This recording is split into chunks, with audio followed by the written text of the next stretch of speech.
Hey everybody, welcome to your spoon-fed edition of SavageRiffs.com. So we're going to be looking at Hans and Humble. Hey, what's going on, Hans and Humble? So it's pretty easy here. I think you guys are going to have a lot of fun. We got upstairs, we got Humble dealing with some ragtag kids and their quote-unquote master who's well-dressed. Basically, they all run away from Humble. Into a room. Jake gives a little remark to Humble, and a baby's wailing, stops wailing, and all of a sudden you hear some breaking of glass, and a couple sort of fire bombs come over at Humble. One hits a door near him, the other one hits his feet. Fire, flames, smoke rises. Looks like they're trying to cover their escape. I didn't really put anything mechanically there for Humble. I just sort of assumed that you're immune to fire. I don't know. If you're not immune to fire, I can put in some. I mean, I really don't see, like, unless I ace like a million times on a D6 or 2D6. I don't think it's gonna hurt Humble at all. Yeah, so please stop.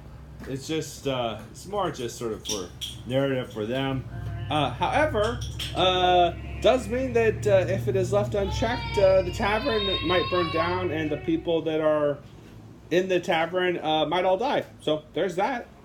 Then outside, Hans, you guys both you guys go before the foes outside, but they give a little bit of narrative remarks. If you key in on the thief, he does seem particularly concerned about the breaking of glass. So I don't know, something going on there maybe. Anyways, so I already went for the bad guys. They did their thing. Well, the upstairs bad guys, anyways. So Hans and Hubble, you guys are up. And then if any of the guys on the outside are still alive or awake, I will post for them.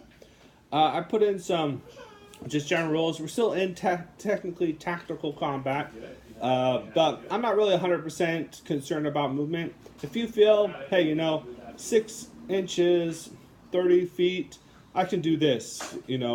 I'm sliding down the banister. Okay, make an agility check. Whatever. I'm not really concerned too much about the movement.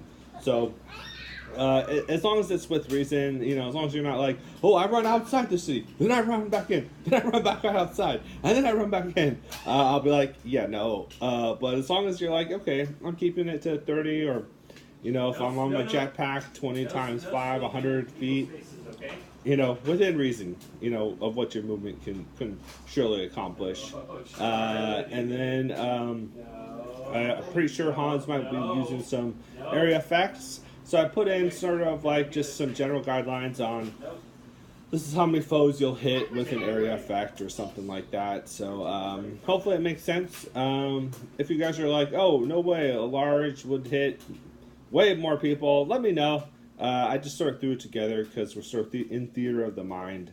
And I just don't have a map to put out. And unless you guys are like, I'm totally confused on where everybody is and what's happening, I guess I can put out a map, but just let me know, and I'll do whatever you guys would like, because I really want 5 explorer points at the end of the quad, because that's what I'm about. I love explorer points. I love hoarding them and then giving them out. That's what I'm about. I just can't get enough of that stuff. All right. Okay. Anyways. I didn't put anything in, but yeah, I mean, obviously Sammy and Albie, they'll be okay. Maybe I'll edit it and put in a little bit about them as well. Okay. Peace, and thanks for listening to and watching your spoon-fed edition of SavageRiffs.com. Hans and Humble!